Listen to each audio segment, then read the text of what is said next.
जय सिया राम। आप सबको राधे राधे, जय श्री कृष्णा। देखिए, भगवान की सृष्टि में एक जीव है कौवा। कौवे के बारे में कहावत है, कौवे को आप रोटी खिलाओ तो अंत में आपको एक चोंच मार के जाएगा। और तुलसीदास जी भी कहते हैं, वायस पाली ही अति अनुरागा, हो ही निरामिस कबहू की कागा। कि कौवे को आप कितना भी हलवा, पूड़ी, खीर इत्यादि खिला दो तो ये अंत में मांस खाएगा ही खाएगा। और शास्त्र में देखें तो कौवे को रोज़ भोजन कराना चाहिए। जो हम रोज़ पंचबलि देने का मनुष्य को बताया गया है कि मनुष्य को रोज़ पंचबलि देनी चाहिए।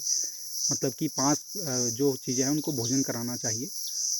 अतिथि को, गाय को, कौवे को, कुत्ते को और चींटी को। तो इसमें कौवे को भोजन कराया जाता है। और हमारे यहाँ देखें तो एक त्यौहार आता है पौष में, जिसमें कौवे को पकवान खिलाया जाता है। तो ऐसा विरोधाभास क्यों होगा? देखिए, कौवे का जो है एक काम करता है कौवा, जैसे एक कोई गाड़ी होती है संदेश वाहक गाड़ी, डाक गाड़ी जैसे, तो डाक ले जाने का काम करती है। तो ऐसे ही एक कौवा क्या है कि कौवा भोजन वाहक का काम करता है।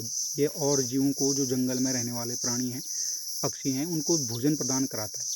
कौवे के बारे में ये भी कहावत आपने सुनी होगी कि कौवा एक जगह से भोजन लाता है, उसको कहीं छुपा देता है और फिर भूल जाता है कि मैंने जो भोजन था वो कहाँ रखा। तो ऐसे ही ये बहुत जगह से भोजन लाता है और इधर उधर रख दे के भूल जाता है। तो यह क्या होता है कि अनेक जीवों के भरण पोषण का कार्य करता है एक प्रकार से कौवा। तो पर्यावरण दिवस पर आप केवल इतना ही ध्यान न रखें, स्टेटस लगाने से काम हो जाएगा। तो आप प्रकृति के सब जीवों की रक्षा करें, प्रकृति की रक्षा करें।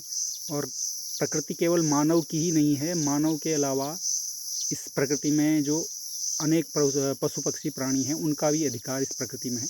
हम केवल अपना अधिकार समझ के इस प्रकृति का दोहन करने में लगे हुए हैं, तो यह बहुत उचित नहीं है। इसका नुकसान हम सबको ही एक न एक बार हमें ही मिलेगा। तो इस बात का हमें ध्यान रखना चाहिए।